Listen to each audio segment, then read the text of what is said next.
That's quite nice. And we have gone live. Just so you're all know. Hey. But I wanted to keep talking about dresses, goddammit. Yeah, we will definitely talk about dresses. No problem at all there. So, hello, welcome. Happy Star Trek Day to everyone. My goodness. Hello to Ben. Peace and long life indeed. And Jolan True, indeed, Captain Quinn. My goodness. How's everyone doing? Fine until I was like, who's Ben? Like, yeah, I was like, oh no, shit! There are other people outside. Yeah, no, exactly. Who else is in this Zoom call? It's not just there are lurkers. There are lurkers watching that are with us. So we were talking about dresses because Ed's amazing shirt there. You wanted to give a shout out, didn't you? Looks absolutely incredible. Yes, this was it's a one-off custom by Ellie at Vampire Bunnies.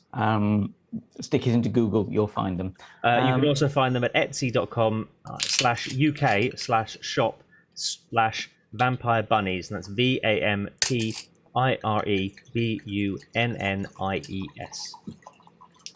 They just do really cool nerd chic stuff. Excellent. Looking absolutely. I am very jealous of that shirt. I'm gonna have to go on Etsy after this stream. But before 12:30 midnight here in the UK, because it Star Trek Day. StarTrek.com are doing a massive amount of panels later on. After we finish in 2.5. No, we're not finishing in 2.5 hours, but in 2.5 hours, StarTrek.com are doing that. So I'll have. This isn't a 24-hour live stream. Yes, that's exactly what this is. Charity event. Exactly. Captain Quinn's asked for a closer look, Ed. Okay, hang on, let me see if I can just... Press your nipples against the camera. Yeah. Show us everything. No. That was too much for Zoom. That's it. Let's have it. Well, maybe you can take a selfie and post it in the Discord with a link to Vampire Bunnies. That'd be really cool. We'll do that. So yeah. So cheers, everyone. I've got my mead out. Fantastic. So Star Wars Day. Fuck. What am I doing? Star Trek Day, and of He's course, clearly had his mead out for a 1. while before the show. No, I've just cracked it open. This is my last bottle from when we went camping. I bought a case of mead. Oddly enough, Yes, there was a lot of mead. completely sober for this. those were the first words of FoxyCon. Was this is some good mead? Yep. Well, that might have to go on the t-shirt. So how we all how's it? First question. So for everyone, how is everyone celebrating Star Trek Day? I'm doing a live stream with 4 other people. What time does that start? Guys, I think the stream is frozen just to butt in with some technical difficulties. Oh no! Okay. I don't know what's happened there. I also don't know how to fix it. Oops. Interesting. Let me just try doing a thing. And then bring it back, and hopefully that's fixed it. It looks like it's fixed it to me. Yes, I so got there a we refresh. go. Yeah, excellent. So there we are. Matt, you're doing this. Amy, what are you doing for Star Trek Day? Also this. Usher, do I even need to ask? I have a call after this about music, but then I'm probably going to bed, so yay. Rock and roll myself. Ed, who's probably a bigger Trekkie than I am. Come on, save the group. That's hardly even possible. I don't have half the fleet that he has, for starters. I have walls in my house dedicated to Star Trek. Buy me some resin. You can have whatever fleet you like. We all have our own little starters of the fleet, don't we? Oh, yeah, we do. Indeed. We do now. I said There he is. Yes! It's gone transatlantic. we're on the alternate mirror universe. We just need to steal a ship, become pirates, and then each time we upgrade a ship, we get a new model. Yeah. Oh, like my thing got here, but also so did my dice. It's hard to see them with the virtual background, but they actually made it. So Yay. Color coded and everything. Mm-hmm. One of us. Excellent. Now you can join in the game. Maybe you'll get through those doors. Yeah. I don't know. Oh, those doors have had it now. There's some real dice being rolled. The dice actually are. I don't know what scale you use for it, but they're quite a bit bigger than all my other like D20s. So like I have all these nice D20s, and then I have this one that just kind of fucking dwarfs them. And I was just like, "Don't feel bad, little 20s. It's okay." There might be something there might be some other interesting ones. I'm doing a bit of a test on something today, where it might work out really well. It might completely kibosh my machine, but it's worth a try. I've got some mica powder, and I'm printing in some translucent, similar translucent that I used for the rest of these dice. It's actually what I'm doing is some rings of spell storing that we had, but doing them in a bright pink with also bright pink fleck mica powder. So I will find out, because they'll finish when I get back to the office tomorrow morning, how that's come out. So maybe could do some interesting flecked, because I've got a whole box of mica powder of different colours, to maybe do some flecked dice as well. Again, if it works, it might just destroy everything. So this is dice that are kind of mid-transport. Is that what we're going for there? Yes, that would work. Because I don't know how the mica powder is going to settle, but without getting ruining the stream on just the ins and outs of 3D printing and how mica powder may or may not deal with an LCD screen, we'll should move on. That's a whole stream in of itself. This is gripping conversation that we're having right now. It is. So, gosh, now, obviously we're here to discuss Season 1, which we've now completed. A Star Beyond the Stars was the name of the adventure path that we completed, following the Kobayashi Maru one-shot, allegedly one-shot. How's everyone feeling about Season 1? Generally, we've got some specific questions we're all going to go through in a bit, but generally, how's everyone feeling? I mean, I enjoyed it, other than, who I had to play with, but everything else was wonderful. I mean, there was obviously some. We were feeling it a bit, being stuck on that ship for quite a while, but I think that was literally just us getting used to things. And literally, once we got off, I don't even know where the rest of the season kind of went. I just remember it we had this ship, we were trying to deal with them on there, and once we got off, just flew past. Yeah. I feel everything's always over quickly once you get off. Yeah, I find that. Jesus Christ! All right, so no, I do feel like the frustration with being on that ship. At the very beginning of the season, I think part of that was due to learning the game a little bit, learning how things worked. And for me, not ever having played this before, it was also a little bit of like, oh, this isn't D&D. There are different rules. And also, I know nothing about Star Trek. And so things that I'm thinking about, well, why don't they just do that? And the answer is they just don't in Star Trek. And I'm like, oh, okay, that's gotta be a good enough reason for me moving forward. So this is the Alcubierre we're talking about. Do you all know, out of interest, or does anyone know where the name came from, the Alcubierre? No. Because this was a theoretical warp drive ship. Was it some sort of... Is it like Hawking? Or was it like some sort of demon on the gates to hell? Yes, and demon of doors. Yes. No, Ed's on the money there. Alcubierre is a real person. He's like a warp theorist.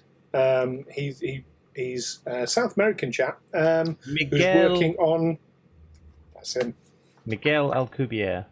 Yeah, He's working on basically warp technology, but in the real world. He's a warp theorist. That's pretty cool. Very, very cool. No, I didn't pick the name Alcubierre. That was in the book, but I love that little Easter egg reference. Cool. Brilliant. We went to the same university. Ooh. Did you? Was that the University of Life or? No, University of Wales. Did he go to the University of Wales? I did not know that. He apparently, he did his PhD study at the University of Wales in Cardiff. I don't know when that was because he proposed the warp drive thing in '94. So very, very different alumni. Right. Captain Quinn's watched a hangout with him, so that's pretty cool. That is cool. Fantastic. So, now we've got a load of questions lined up, have we not? Now, you've got, I think, 7 questions for me. I've got 6 questions for you guys. So why don't we start with one of your questions? Then I'll fire a question at all of you, then you fire another at me. And for everyone watching, if you've got any questions, fire them in the chat. And they can be for anyone or all of us. And you can ask anything you like. If there are any stripping requests, we will be passing those on to Matt, obviously. Because it knocks out my camera as we've tried. And if I tried, it would definitely knock out everyone's camera.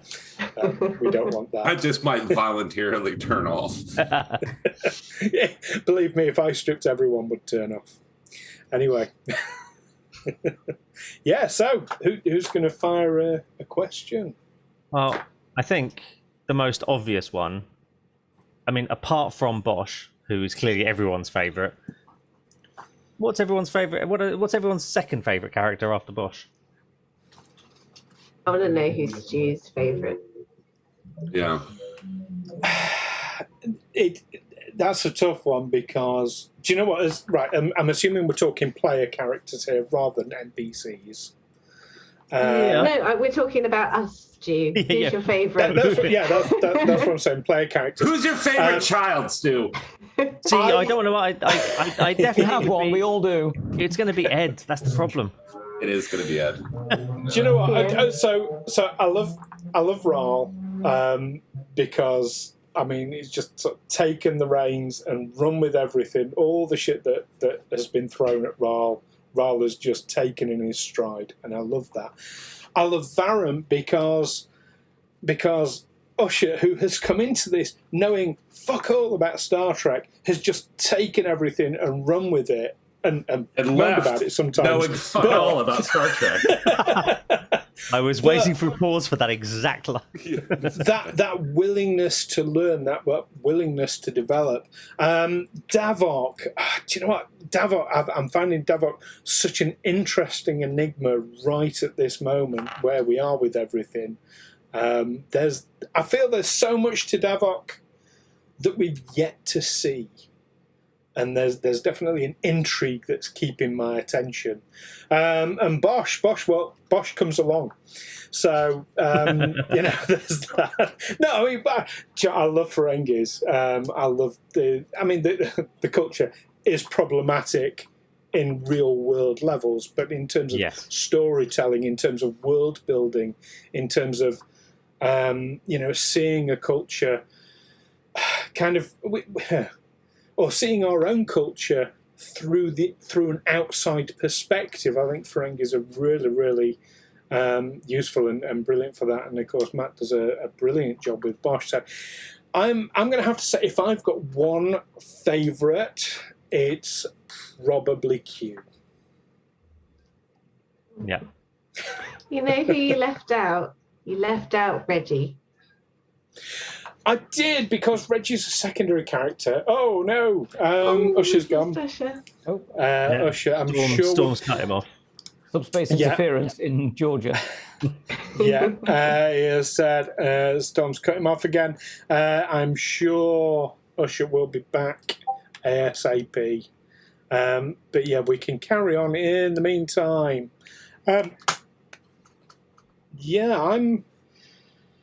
Yeah, no, I'm going to say Q because, I mean, James just did a brilliant characterisation and in terms of both comedic and storytelling value, he just, he brought his A game. I mean, everybody's been bringing their A game. So it's an unfair question. 100%. I fucking hate you for asking me, so thank you. Yeah. So you knew it was going to happen. What about yourselves? What's been your favourite? Do you know? I'm going to say favourite NPC. Let's go with Ed first. Well, I do like Reggie. I'm very biased towards Reggie, obviously. But Reggie isn't an NPC, though, is he? Oh no, he's a supporting character, really, isn't he? Yeah. Okay. I like how good and how useful our chief engineer has become, and I think it's great that we've worked Sonia Gomez into our story, and from where you see her and you know her in Q Who. And she's basically there chucking hot chocolate all over Captain Picard, which is still Grace's absolute favourite Star Trek moment ever in terms of just like repeating. I mean, the number of repeated YouTube viewings on that, half of those are probably her, just watching it over and over. And so, I mean, she was made up that it's like, oh, did she got better? It's like, yes, she got much better at being a chief, and she ended up our chief engineer. But I think because she's filled maybe a gap that we have in that we don't have a very engineering heavy character, not min-maxed, but I think she's just been really good to have on board. Yeah. That's excellent. I mean, and it's interesting. So I read a lot of the novels, and she actually shows up in a lot of beta canon, and she becomes a very efficient and effective engineering officer. It's one of the reasons why I thought she'd make an excellent fit as chief engineer, because by this time, by 2380, she should be. Yeah, basically. Exactly. And it's canon now. She's on our ship, so there you go. Yeah, that's it. Alpha Cannon, yay! Matt, who's your favourite NPC? See, I was going to go for Reggie as well, but again, not. I do. I quite enjoy the interplay between the two brothers, mainly because I like Kinetic. Yeah, I like to just add him in sometimes as well. I think it's great, you know. Yeah, that's been. They've been really interesting. I'm also tempted to say Ensign Amy when she's not breaking things. Like arms. Well, again, so that's canon. That's why her standee model now permanently has a broken arm. Excellent. And well, the other Amy, our Amy. Yeah, the other Amy now. My vote would be for Derek and Eric. I really like the dance with them. I think it's fun, especially with Farron. Yeah, he fucking hates them. I think it's hilarious. I'll let you into a little behind the scenes secret. Every time either of them has come up, I have had to repeatedly look at my notes to see whether it's Eric or Derek. Because they are so interchangeable, kind of in my head. Are they twins? No, there is an age difference between them. I think, oh God, I haven't got my notes in front of me. Eric is slightly older. Derek is the younger brother. I think I've got this the right way round. Oh, here's Usher coming back, hopefully. So Eric is the one who was on board with you. He the one who nearly messed up our Kobayashi Maru. On the Kobayashi Maru, yeah. So he's the slightly older. Is that Derek or Eric? That's the question. Yeah, Derek is the younger. No, Derek's younger. Yeah. Derek is the one that you found Derek's on the legit Alcube, Starfleet who we We'll rescued. find out that they're actually the same person in a couple of seasons' Transporter time. accident, Yeah, and be like, oh. Oh, well, that's why we made them turn up in the same scene and stand on the bridge together. The whole Clark Kent Superman thing, which is a massive spoiler. Could Tom Riker them? That's what I was thinking. Yeah. Although actually, so Ben Canal 81 has an interesting question. What has everyone found easiest and hardest about learning Star Trek Adventures? Remembering that high numbers aren't good. That was a bit at the beginning. Yeah, just a straightforward reversal. Like roll under. Yeah. That and everything else. I found it's a thing I've really liked, but it's something that I've always wanted to try and do more of in my sort of 5e games, is throw kind of technical stuff at it. And I found that's been really nice that we could just throw random technical stuff. So like I printed a whole load of things about different toxins. I've got the rules acquisition slightly separately, but I have things that I can, okay, we're going to do this thing.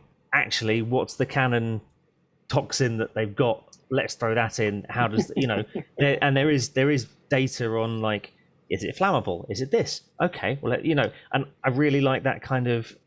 I know it's not real world, but that kind of throwing something a bit more fleshed out than trying to convince the DM to let you create a sort of magic grenade by enchanting a stone with a boil water button or something like that. It just that doesn't really fit within the 5e quite often. I've really liked that with this, that there's a lot more of other lore that you can just start throwing into stuff. Interestingly, that's not so much Star Trek Adventures. That was more me knowing what the hell you were talking about when you suggested it. And I'm like, oh yes, that is a thing in Star Trek, so we'd better incorporate it somehow. Cool. But the fact that it does work in this is nice. Yeah. And There is a lot of lore to draw on, isn't there? Yeah. Ocean, what about you? What's been your easiest and hardest? The hardest would just be, I mean, it's not a specific. Oh no! Oh no, not again! Oh. I was really yes, we were engaged. We were about to. But Ed, while we're waiting on Usher to come back. Oh, there we go. Oh no, Usher's there! Yay! We thought you'd gone. No, he's not. No. Usher, drop out your stream. Oh no, you're not in StreamYards. So it's not that. I don't know what to suggest. I think it's this. I suggest we ask Ed the same question. Yes, Ed. So what was the question? What have you found easiest and hardest about learning Star Trek Adventures? Ooh, easy and hard. Well, I'd say along the lines of what Matt said. Easiest is that it's a role-playing game system that's rooted in an established universe. So you know all the stuff and what it does if you've watched an incredible amount of Star Trek or just lots of the films and TV. And it's been easy in some ways learning to play it, because it's the first time I've actually played it actually played the system, to sort of learn it with other people. I mean, I think is a learning by doing. Maybe I'm a learning by doing sort of person. So that's been the easiest. Hardest, I don't know. I think we just remember. I mean, there's an enormous amount of granularity in the rules. So there's so much stuff we've missed, I bet, and so much opportunities we've not quite taken the way we should. But that'll come with learning it. That'll come with experience. And some of the best bits have been when we've suddenly, or I've spotted a cool extra rule that we haven't been used, thrown it in, and like for a whole episode we've just been going, I can help you with something. I'll lend an assist. Yeah. Sorry about this, guys. I'm having like the craziest thunderstorm ever outside. We get that. Captain Quinn suggested that if you turn off your background, it might help. I genuinely don't know myself, but that's been a suggestion. He just wants to find out where I live. Yeah. But if it's a thunderstorm, I doubt it'll do anything, personally. But while you're here, then, easiest and hardest. All its glory. All the guitars. Yeah, so easiest and hardest about learning this particular system. It's not just a Star Trek thing, you know, like I don't know Star Trek, so learning to fit into the game in the first place was a little bit difficult. I think easiest though was, frankly, you running it as GM. You were really helpful. You were patient with us, and it wasn't like I never felt like we were punished for something that we didn't know. And I've definitely been in role-playing games and things like that where that is not the case, and so that made it relaxing for me, and everybody else just being kind of happy to be here was awesome. So, oh, thank you. You're welcome. That means a lot. I mean, to me, it's just we're all here to have fun, and yeah. If you don't know it, you don't know it. You know, I don't expect everyone to know it, to know the lore. But I mean, for me, as certainly Matt and Ed have said, knowing the Star Trek, kind of the opposite of you, knowing the Star Trek lore made it much easier. I felt much more comfortable in the world. The hardest thing, though, for me, and I don't know if this is just this specific adventure path that we have run. I mean, we'll find out when we run others. But I found it was really railroady, immensely. Like, you know, it's like you turn up at this system. Your players should then scan the system, and they will find it. It's like, well, no, I want to play with. It's like, right, you've turned up. What do you want to do? You tell me if you want to scan. I'm not going to tell you to scan. Mm-hmm. So it's that kind of the way it was written was really. But then this particular adventure path is designed to be the first adventure path to run you through the mechanics of the system. So I sort of get why it might be a little bit like that. But we'll find out as we develop further into the game. I mean, the next bit is going to be completely and utterly off-piste. No adventure path written for it. I have literally just... I know the scenario.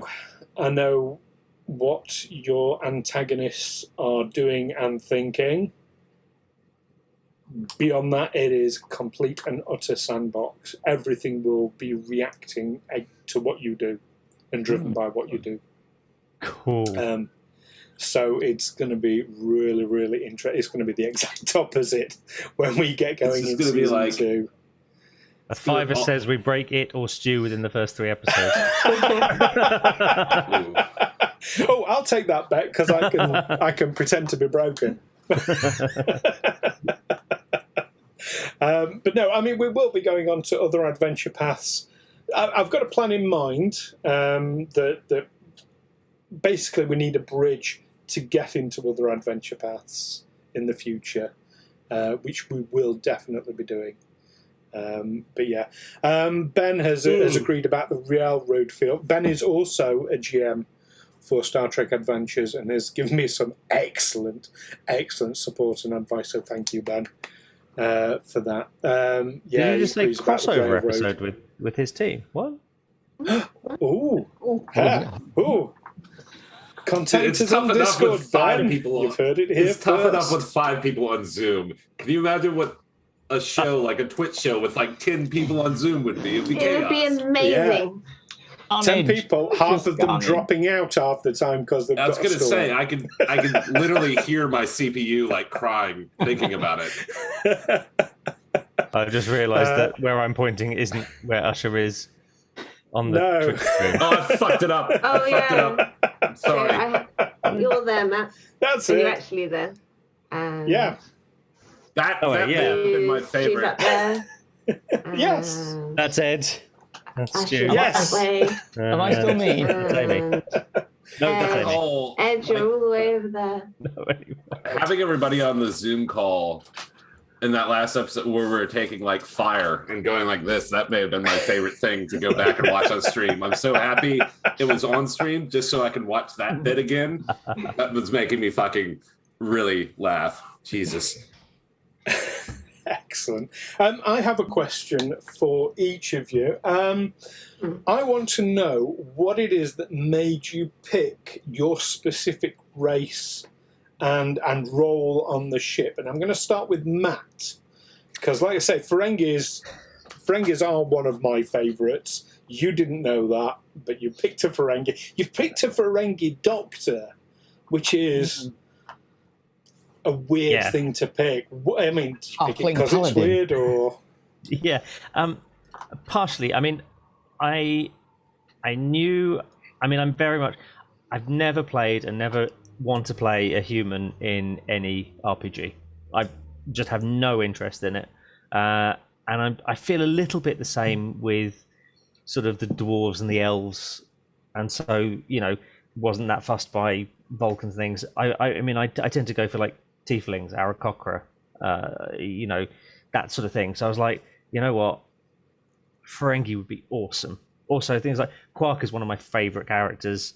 Absolutely love that. I love the kind of the thought behind the Ferengi, that they were introduced as the next big bad, and it went that they were terrible, but then they would like had a bit of a resurrection. Is like, actually they are awesome, and I like that kind of slightly odd redeeming quality. I don't know quite why. And then my thought was, okay, well, why? Nog had very clear reasons why he wanted to join Starfleet. About his like father being an engineer and not being good enough for. And I was like, well, why would somebody else? It's like, well, actually, the Federation have all the good shit.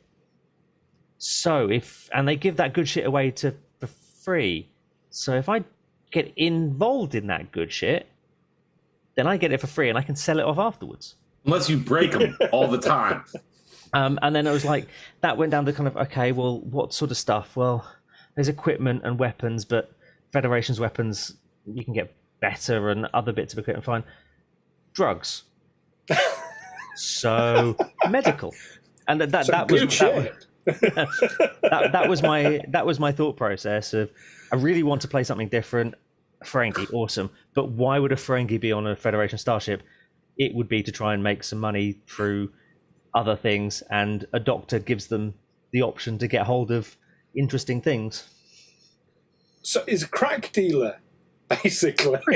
Pretty much. Yeah. Excellent. Brilliantly thought out. I love hearing that.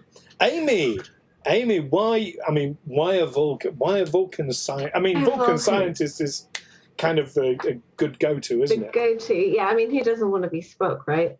But really, because I am still quite new to role-playing games, and I like going the path of least resistance, and I am a logical and sensible person, it made sense to play a logical and sensible character. And Vulcans are cool, and I know a bit more about them than other races in Star Trek, because I don't have big Star Trek knowledge, so I'm just sticking to what I know. Having spent 4 days camping alongside you, Amy, I can say with some absolute certainty that you are a very logical and sensible person. You were like our mum. I know, right? No, it's great. The irony being next to you. I'm so sorry, I'm disappointed you, Mum. The irony being that an actual mum was there was probably more chaotic than the rest of us put together. Big ups to Candice, Musha Satori. Yeah, you're not wrong. You're not wrong. That's excellent. Excellent.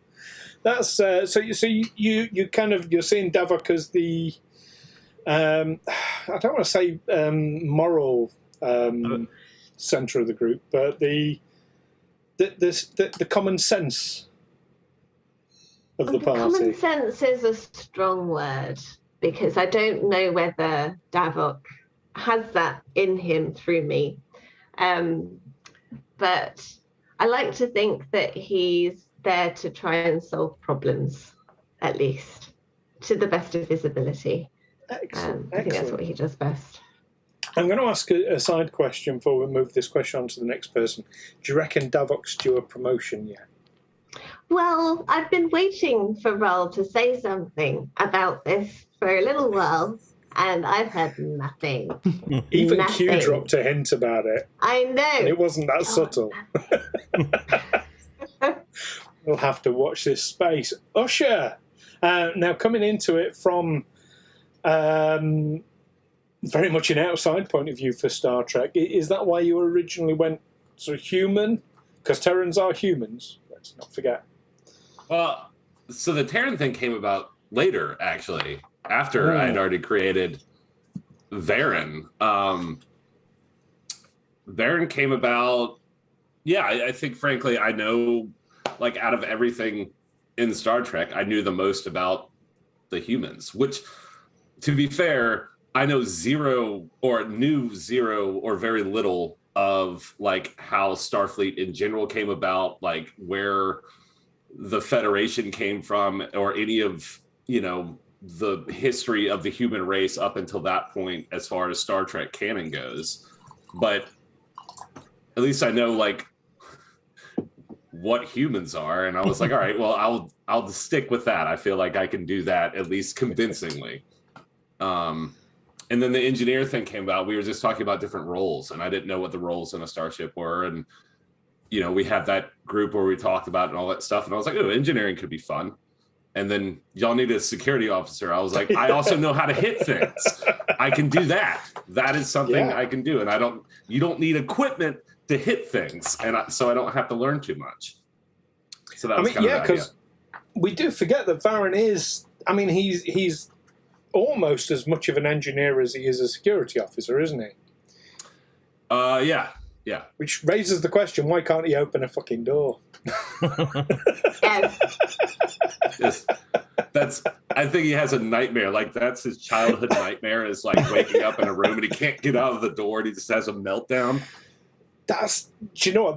That's how it felt on the Alcubierre. Of everyone, I think Varen was the most, I gotta get off this shit. That was a real...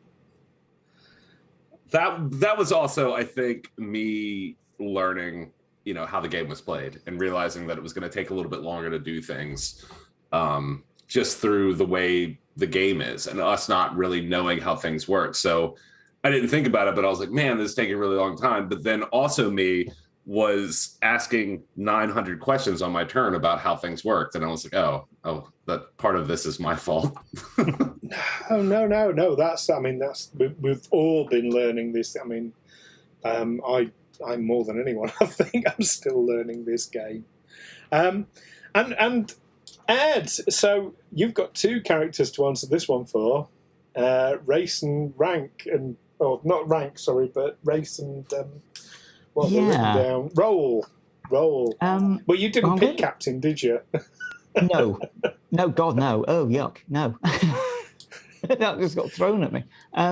Just to give you a little bit of behind the scenes, I deliberately, you didn't choose first officer either. I gave you that because I knew that your knowledge of Star Trek lore was kind of up there, probably more than anyone else in the party. So that was the logical choice for me.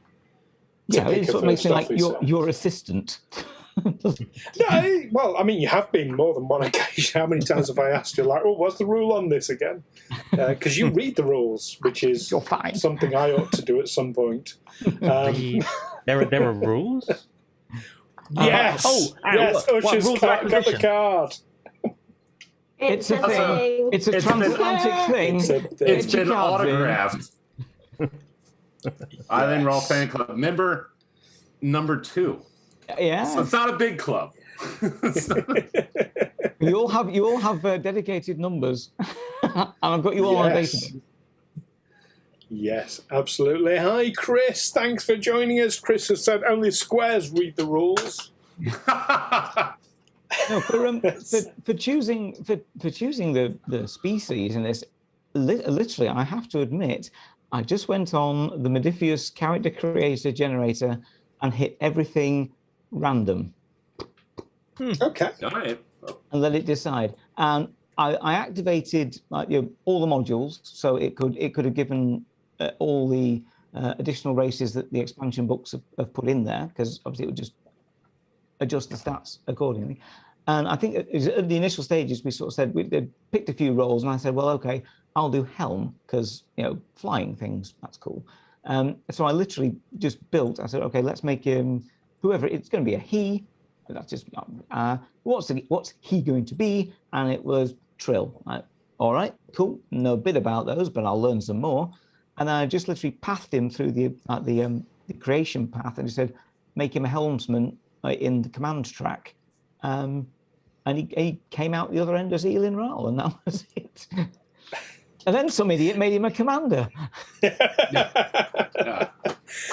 That's it. And what about Reggie, your alter ego?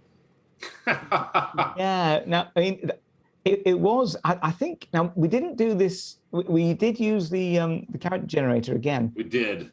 Because we were talking about supporting characters and what we need, and we were basically looking at, we need a security officer or security guard to come along as extra muscle.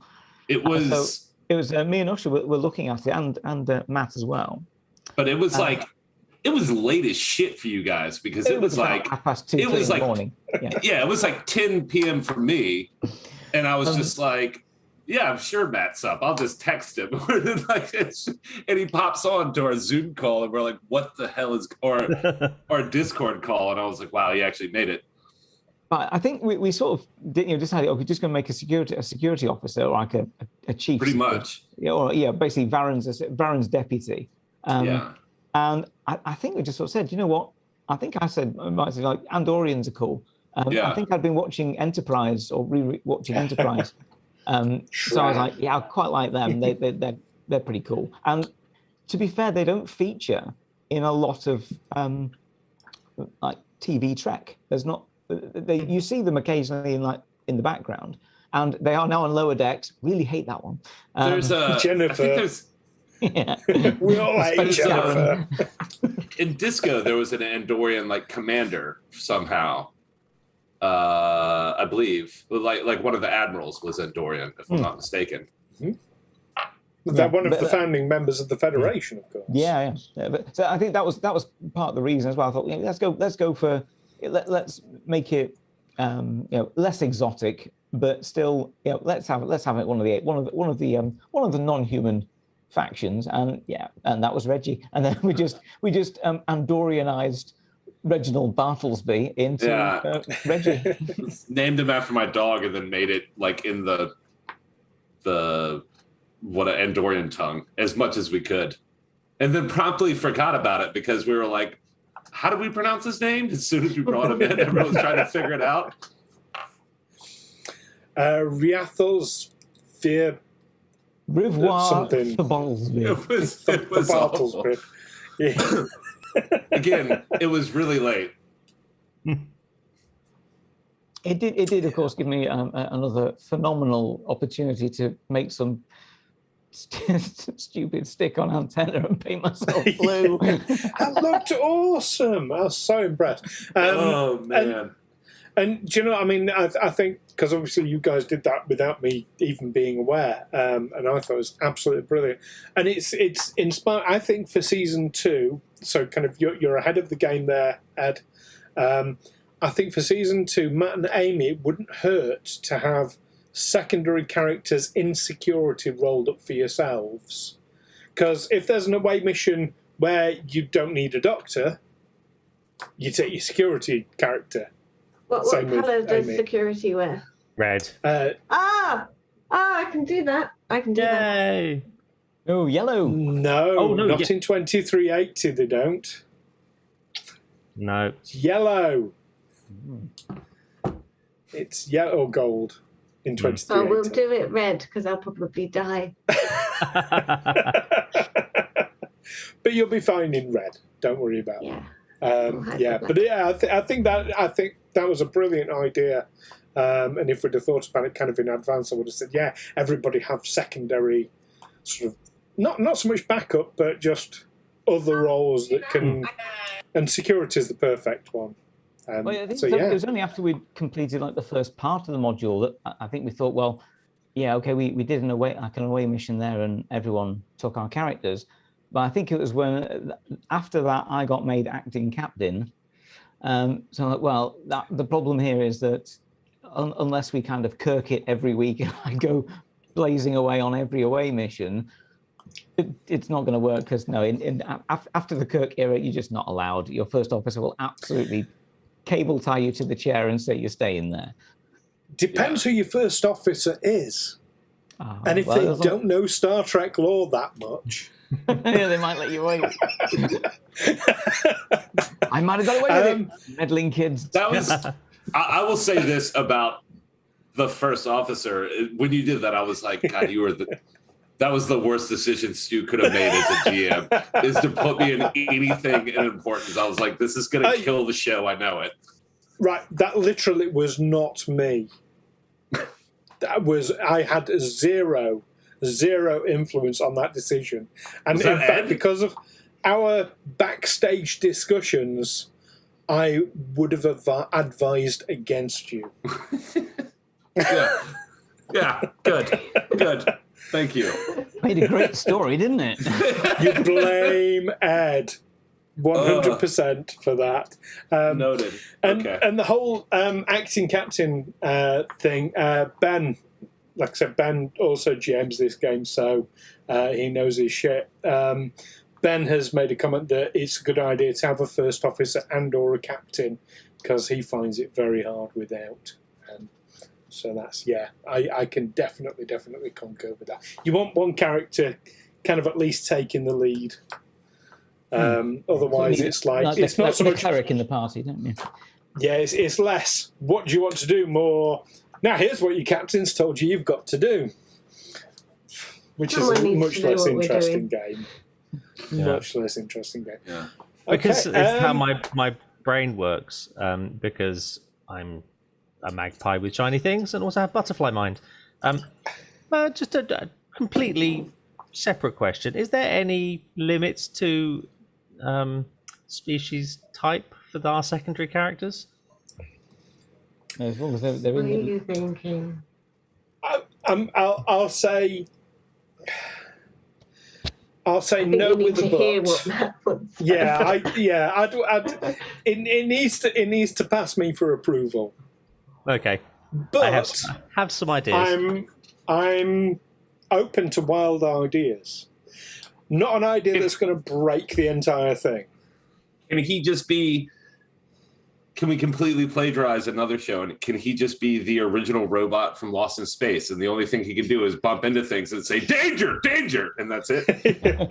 Danger, danger! My claws are flailing wildly. Yes. I have 2 arms, and they don't. I mean, just as a soon type android is an available species class within Star Trek. It is.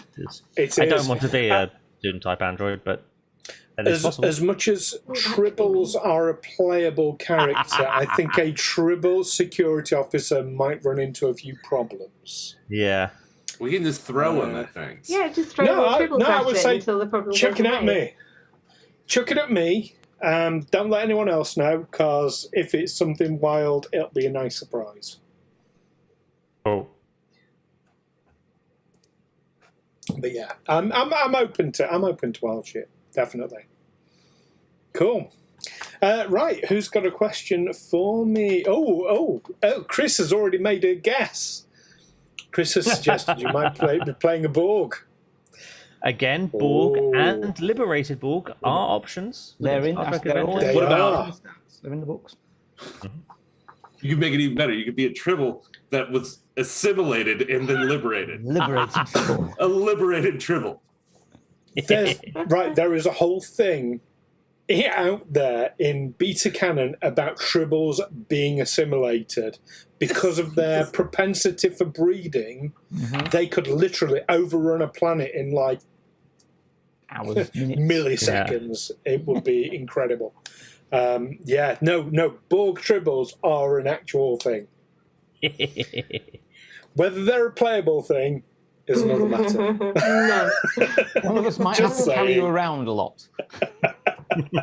You could just no. You could fandom's already You would have to wear that. the same outfit as Oh, 7 of 9, though. So it'd have to be the 7 of 9 outfit with just hair sticking out of all the collars. Just So, really... yay, a tribble! Yeah. Or is it Trump's wig? One or two, but no, it is an official property. Official tribble. Is it official just so they can charge you more for it? It's either that or fuck. I could be Baron.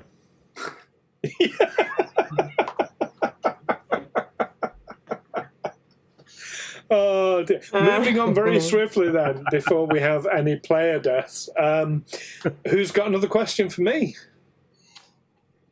Ed does. Oh, did I? I didn't. Hang on. Oh, Ed had an excellent question for me, which I've forgotten. Write them all down. Well, there it was. Hang on. Actually, my question was to everyone. We may have touched on it already, and it was this your first experience of the 2D20 system? And what's your favourite or least favourite aspect of it? So, yes to first experience of 2D20. I'm actually. So I came into it with a huge amount of trepidation. I'm a Pathfinder player. I've done a little bit of D&D, which I preferred Pathfinder because I find Pathfinder more. The more rules heavy I find it, the more I find it's world building. I'm a bit weird like that. So yeah, I came into 2D20 with a lot of trepidation. I'm getting there with it slowly. And as Amy said earlier, that whole actually rolling low is good compared to rolling high. It does take some getting used to. Yeah, my least favourite it would be, as I say, I'm finding it's been a bit railroady as a system. My most favourite aspect of it, though, and kind of watch this space because I may invoke this at some point, because there are multiple franchises that Modiphius do on the 2D20 system, like Dune and Conan and Fallout Boy and stuff like that. We may have some crossovers. That's an option. Now, I don't just managing expectations amongst the players. I don't have anything specific in mind yet, but as a one-day kind of thing, as a bucket list thing, that's an option, and I love the fact that is an option. I'm saying Fallout Boy. Do I mean Fallout Boy? No, you mean Fallout, but Fallout Boy was a nice, entertaining... Okay. Fallout. Okay. No, Fallout Boy, I know he's the one with the thumb, isn't he? Yeah. No. Yes. He is the boy Fallout Boy has the thumb. Yes, but it's also a band. And okay. That's Vault Boy. That's Vault and Boy. Not Vault Boy, not Fallout Boy. Okay. Well, I know the one with the thumb. Do you know where the thumb thing comes from? If the mushroom cloud's that big, you're going to live or die. Yes. If you can still see, if you cannot obscure the mushroom cloud from a nuclear explosion with your thumb, you're already dead. Wow. Why is he smiling? That's what I can't understand. He is always smiling. Because he's far enough away. He's hopped up on Nukem Cola. That's all it is. Yeah, so that's my answer to the question. You say that was to everyone. So yeah, I'd just like to hear what everyone else could. As I said, that's the first. Although I've been reading that particular rule set since it was on like playtest stage back in some years ago. That's the first time I've actually played it with a group at all, and of course the first time I played a proper campaign, RPG campaign as well. it'd be interesting because everyone else has played other systems and other campaigns. I'd like to hear how they felt they got on with it. Yeah, Asha. I think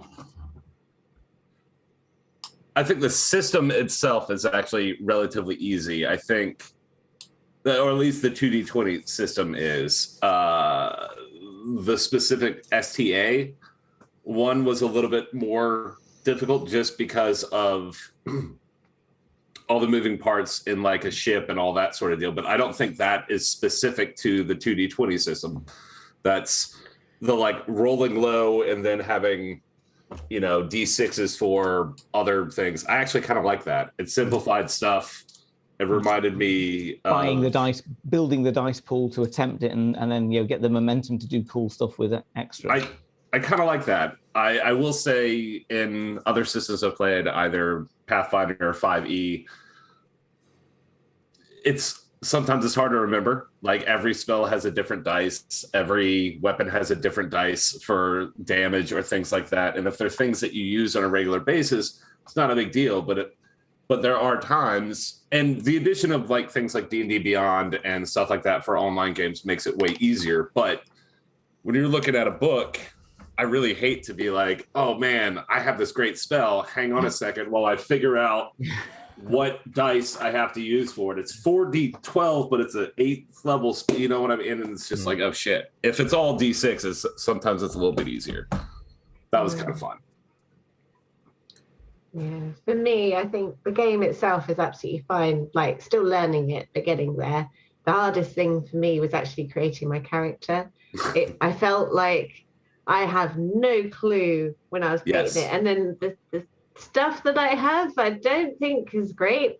Yes. Like, I just sort of was like, oh, I'll pick that. That kind of makes sense. But now I know the game a bit better.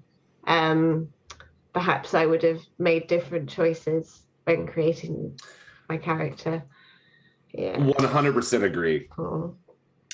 Well, just to interject on that, I think I've mentioned this in our players chat, but just to put it out there, if anyone wants to re-roll a new character, kind of now is the time, and I 100% support that.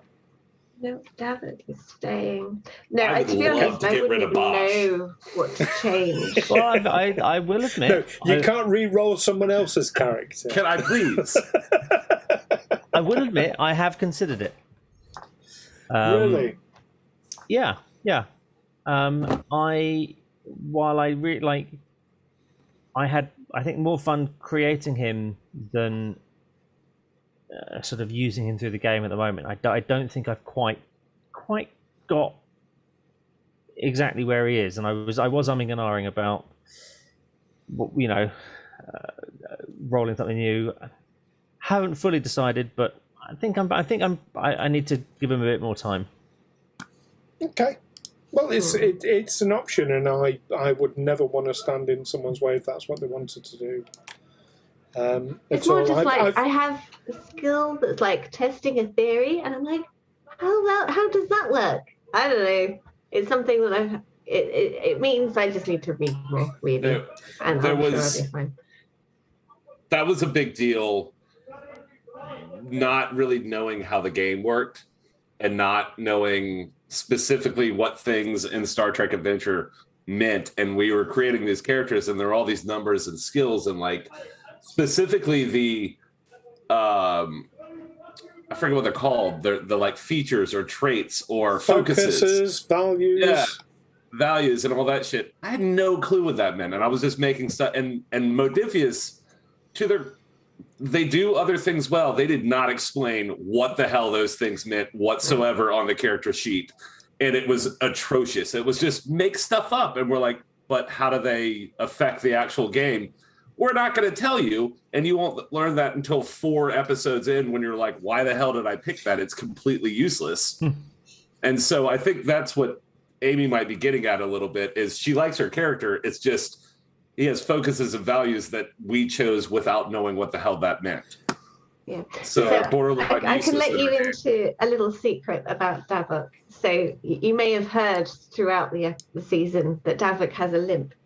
And I do recall Stu asking me, why does Davok have a limp?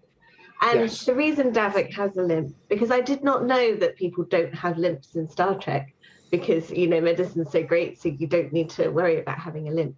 It's because in the player guide, when you're picking things, one of the things suggests that you have an injury that you're recovering from. So I was like, oh, okay, I'll pick that. And I've got a limp for some reason.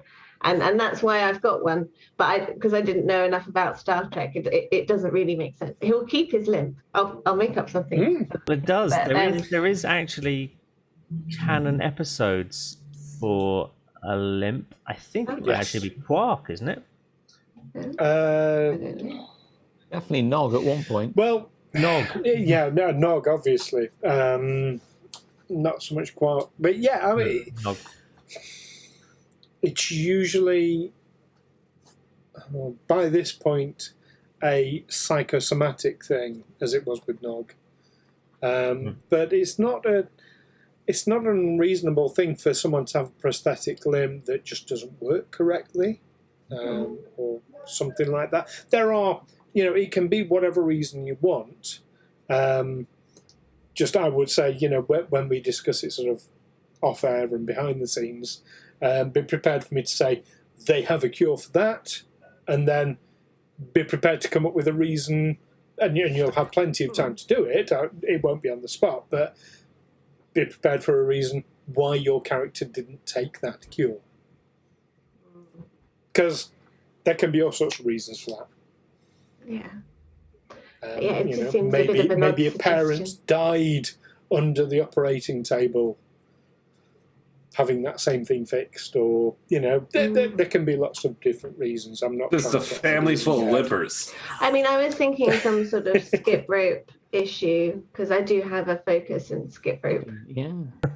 So that's my exercise of choice. So Why not? Exactly. Why not? It is a great cardio exercise. Especially if you have a lip. It's really Yeah. It doesn't need a whole holodeck to do it. You can literally do it in the corridor of a ship.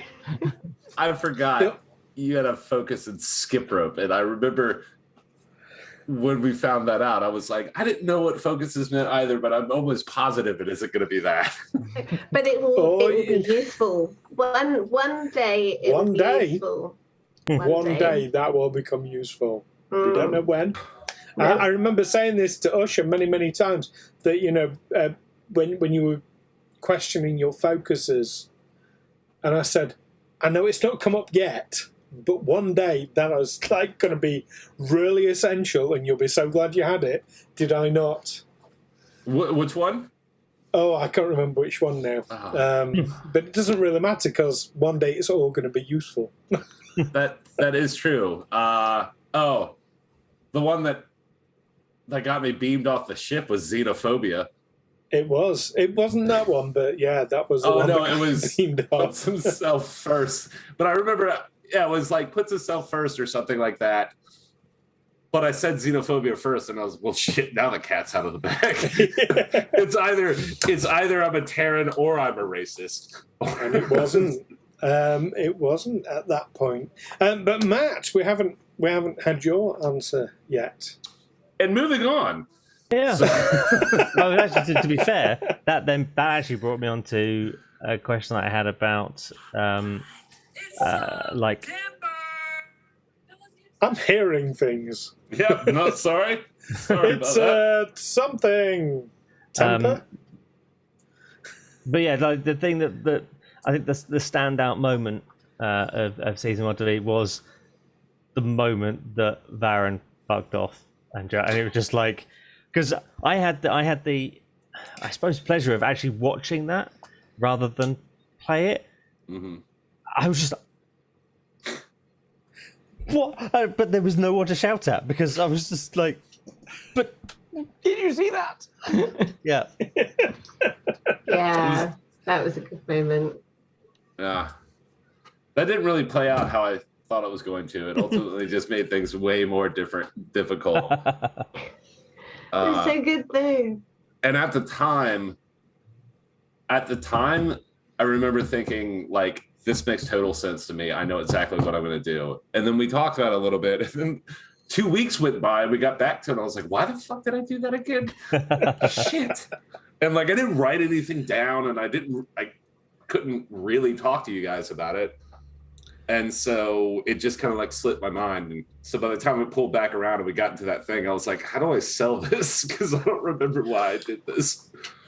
Well, again, from a behind-the-scenes perspective, and it is one of the reasons why I wrote down at the time your exact words when calling for a beam out.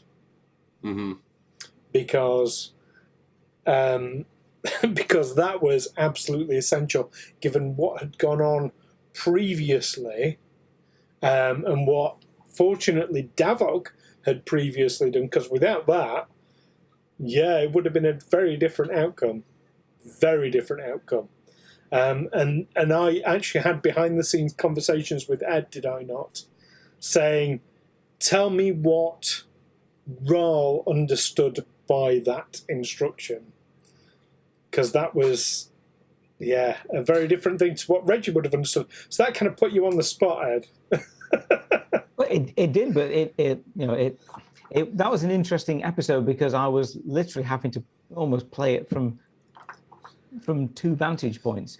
But to be fair, whilst the game was being played down there, I did actually sort of have, and I that's why the party kept calling back. I was thinking, well, what is Rahl doing?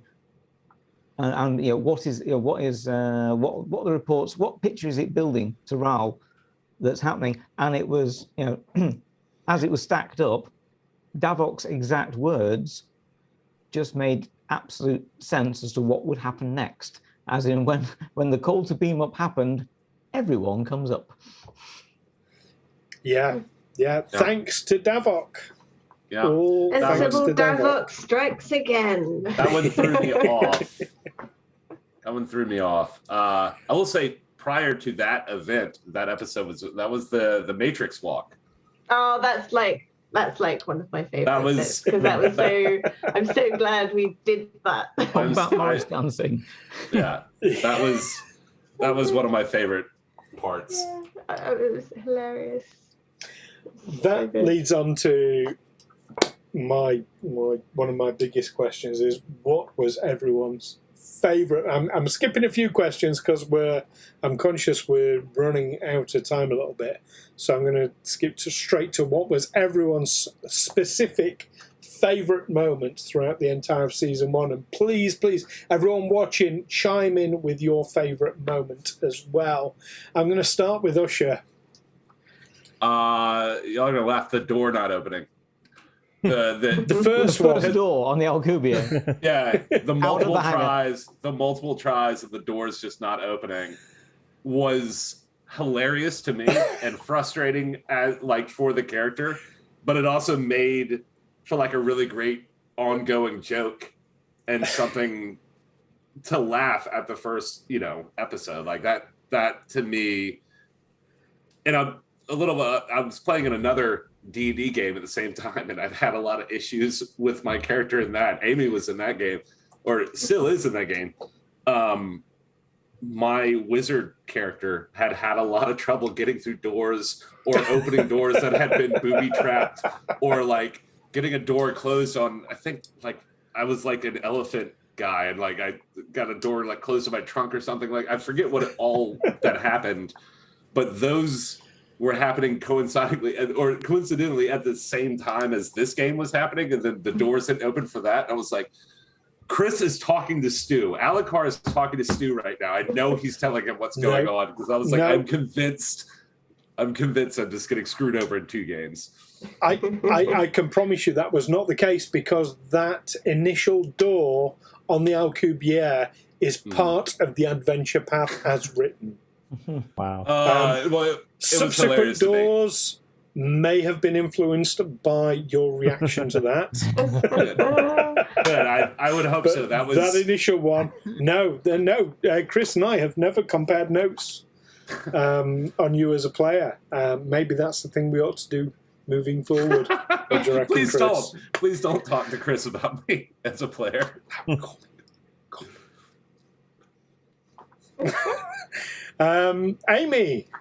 Amy, how about you? What was your favourite moment? Morris dancing guns. Yeah, I mean, that was just like, I know it was so inappropriate at the time considering what we ran into, but that the mental image that I had of us doing that was just too funny. So fun. But that is closely followed by two things, which would be the Q video and when the beam up cliffhanger at the end of that episode, because those were just great moments overall. That was an amazing cliffhanger, even if I do say so myself. I mean, but the Morris Dancing Guns, I'm calling it the Morris Dancing Guns, we know what we mean. That, I think, was a lot of character sort of development and character showing. That's not the right word. I want to say character building, but that was, I mean, well, it's Davok now. Yeah. It's Davok. It's Sony's side to Davok that we hadn't seen previously. He's a massive fan of the Matrix movies. Clearly.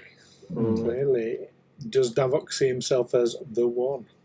I think in the off hours, Davok wears a lot of sunglasses and like 90s, like black, long, gray. While skipping rope. While skipping, yes. Matt, what was your favourite moment? Again, I think it was that beam up that left me going.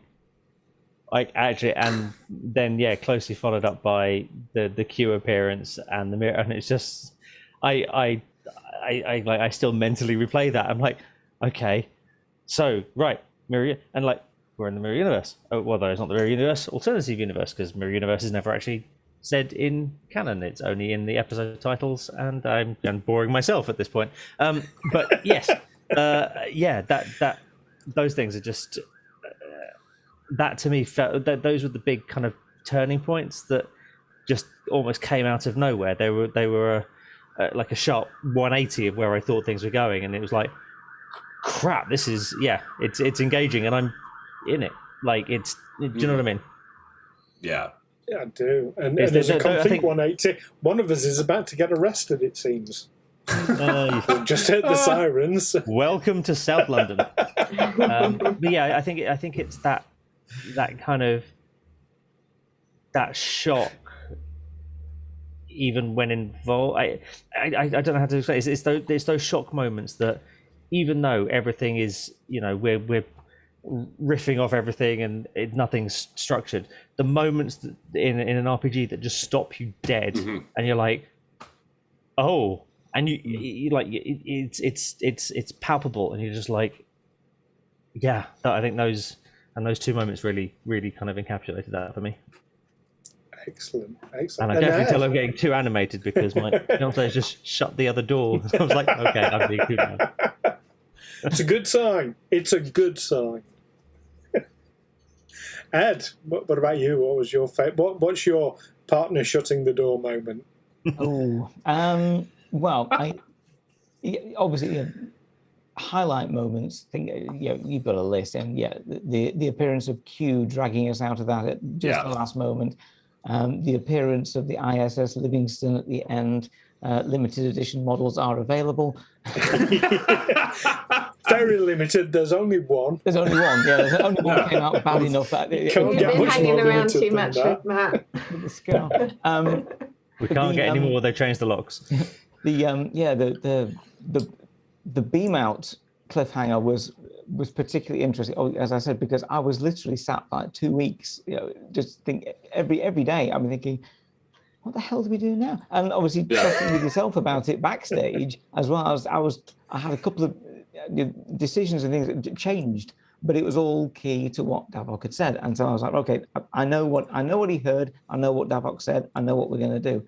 So that was. But elements like Matt said of the game, where it suddenly changes and you have to suddenly stop, rethink everything you're doing and where you think you were going with it, are great. I mean, other than that, personal moments for everyone. I think I've enjoyed when there's been something cool that someone's done and it's come off, and it's great. I love that. So, like when we were tussling with the Romulan bird of prey, right, a warbird right at the end, and Davok just sort of goes, there's its dangly bits, shoot at that. Yeah.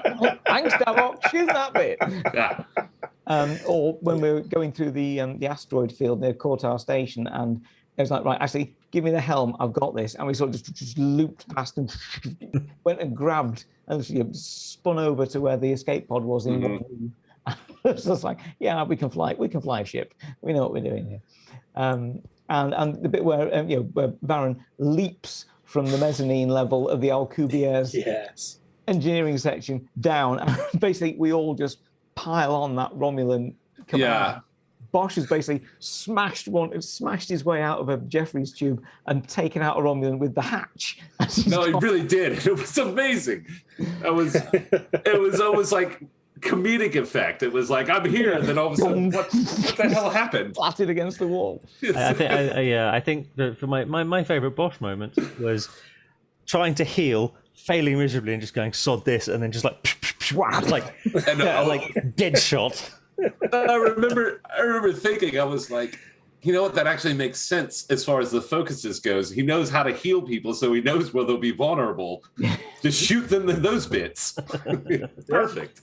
The most deadly assailant. Shoot them in the danglies. Yeah. Do I remember rightly? The jumping off the mezzanine was it? That was probably our first ever monumental moment. Yeah, and it was after the fight with the Romulans in the corridor where I had thought I had told you I was attempting to kill them, and you just assumed I didn't mean that, and so you saved me from committing murder. The first thing I did, and I was like, oh, that's good, because I definitely said I was going to kill that person. But I remember that was when I realized that I may have rolled really bad focuses and things like that, but I rolled really well as far as being able to either A, do damage, or B, take damage. And that was like, oh, well, shit, he may not be good at anything great but punching things, but I will for sure distract them by getting up close with them, and that way other people don't get hit. And I was like, if that's the character that Baron's going to be, then I will absolutely go for that character. And so when it got to we're on 2 different levels, I was like, if I could get down there and distract them, it saves, and Bosch was down there with those guys by himself. It's like, we need to get down there. I remember a backstage chat, and correct me if I'm wrong on this, correct me if I'm misremembering, but I seem to recall you saying that you did that jump to try and break the game. Yeah, originally I did. I didn't know if you were going to allow me to drop like from a different height, land, and take an attack or something. Like I was at that point, I was so frustrated. I wanted to get off that fucking ship so badly that I was just like, you know what? I don't know how this works in the rules, but there's no rules saying I can't do this, so I'll just try it. And luckily, you just went with it, and it worked out really well. And I was like, awesome.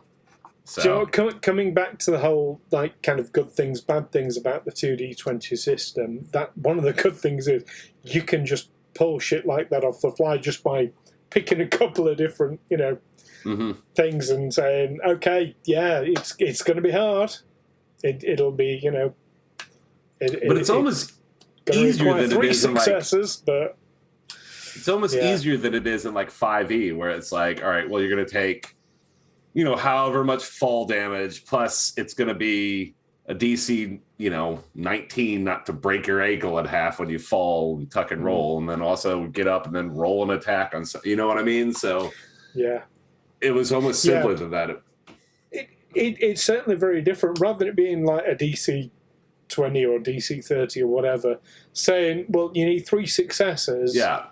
But you have the opportunity to add in focuses if you've got them to increase only I had a focus odds. and skip rope, I would have been better at that.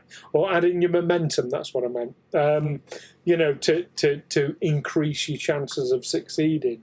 Yeah, it's a very, very different system. Before chat ruins us, we almost never used our points of determination. Period. I think we've only ever used one of them, and you get one every round, and everybody's got one. And I know that other people, like Ben and all these other people that are playing this game, I'm just like, it occurred to me when we played the game, like when we finished that season, I was just like, oh shit, we never used those. And that's all that Twitch chat was telling us to do the whole season. We were getting so excited using cool stuff like momentum. Yeah, absolutely. Well, it's so rare that I give it you. So rare we roll well enough to get any. Well, I like to have my threat hoarded, and momentum minimum. Infinite threat hoard. And I do. Okay, so I'm conscious we only said we'd do this till 11:30, so we're coming towards the end, and there's a kind of a general discussion I want to have about season 2 looking forward. So does anyone have any quick questions for me before we do? No, but I would like to say that it doesn't have an official number, but one thing that we should always pay attention to is a rule of acquisition is near and dear. Mute him! Time, like Latinum, is a highly limited commodity. It really is. It really is. But I will pay you to re-roll another character and not a Ferengi for season 2. Re-roll a character that's like fascinated by Ferengi culture. Isn't a Ferengi? It's the monkey's paw of that thing. He's the Tellurite ambassador to Ferengi now. He was raised by Ferengis. Okay, so cutting into, because obviously we're running out of time. Looking forward to season 2. Oh, I mean, holy shit! You've just been dropped in the mirror universe in front of the ISS Livingston, which now canonically has a big fucking scar across its back. And bigger guns. And bigger guns. Well, of course it's got bigger guns. It's the mirror universe. Of course it's got bigger guns. That's a given. How does that make sense? How does that make sense? Because it's everything's bigger. Mirror universe is a misnomer because it's not a reflection. It's an alternative universe. So you just go ahead. I was going to say where humans are more militaristic and xenophobic and aggressive. So it stands to reason that the most highly powered warships will be even more highly powered. Mm-hmm.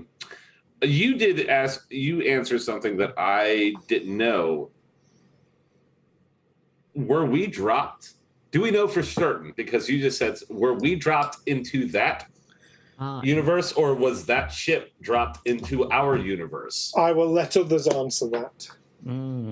I think we're going to have to be doing some sort of scanning early on to figure. That's really one of the first questions. And the only because you said you were dropped into the mirror universe, and I don't think you meant that as like that's the canon way. I think you were just saying that was where we left it with Q, where all of a sudden we're right next to the other Livingston, and we're like, there was a massive clue when I read out the registry number and the name of the ship in front of you. It was the ISS.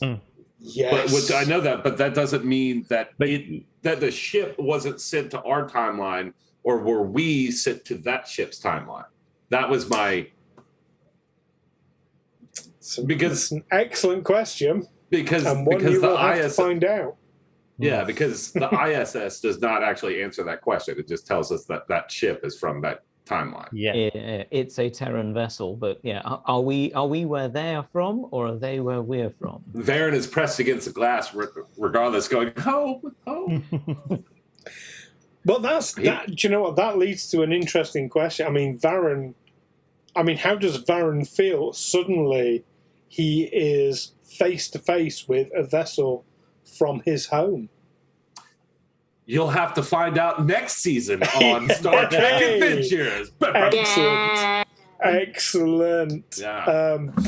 How does everyone else feel? I mean, because this is kind of... I mean, Q has even if people had their suspicions about Varen, Q has basically outed Varen as a Terran, or not, or is, but he isn't.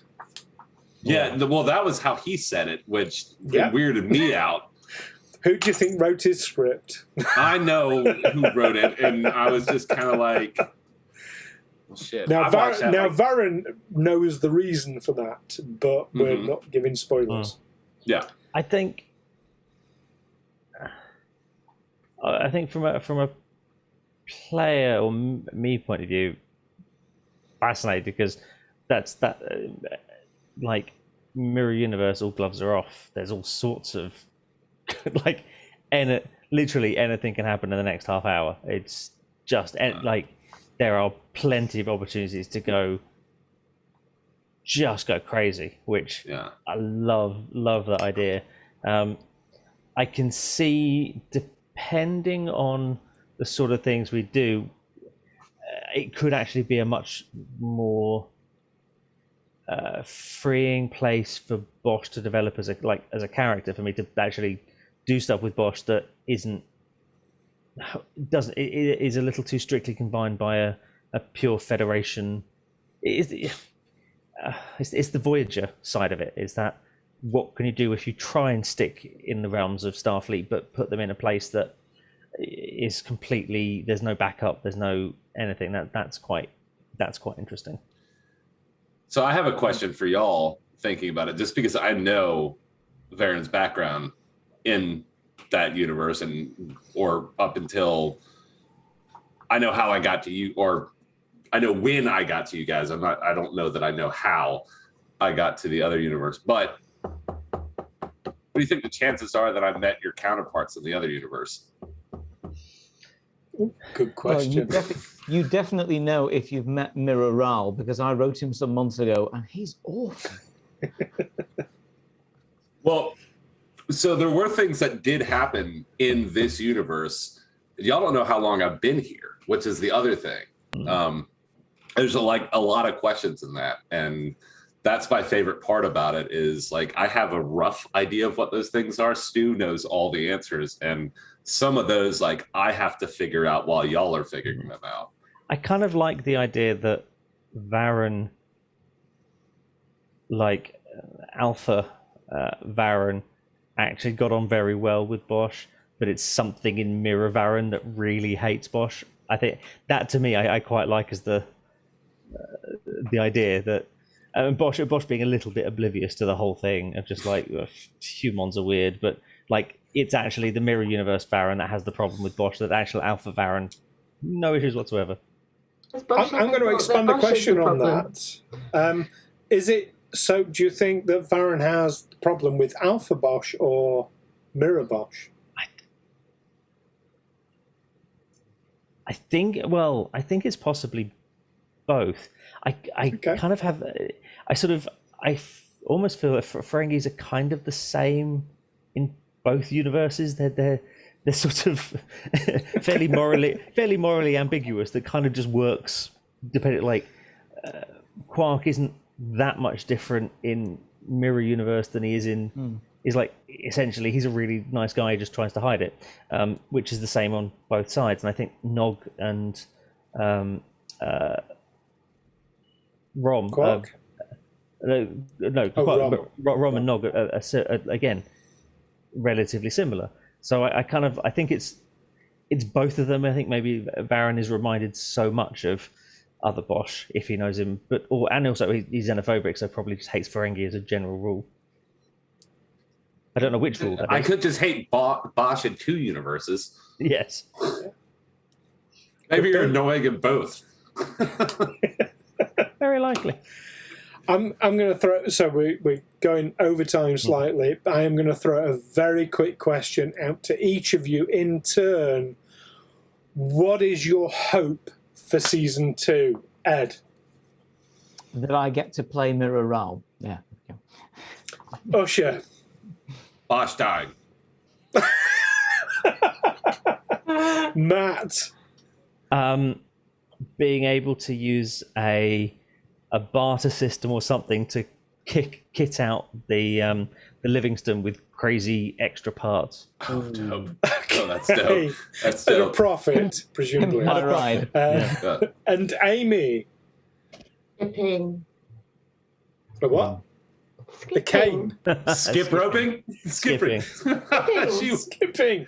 Using her focus and skip rope. Skip to the loo. Well, my hope, I've got to say, for season 2 is that we have, at very least, as much fun as we had in season 1, and that everyone who's joined us for season 1 joins us for season 2.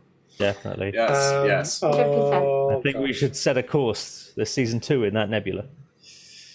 Warp 10, where we all turn into lizards and fuck each other and have babies that we then abandon.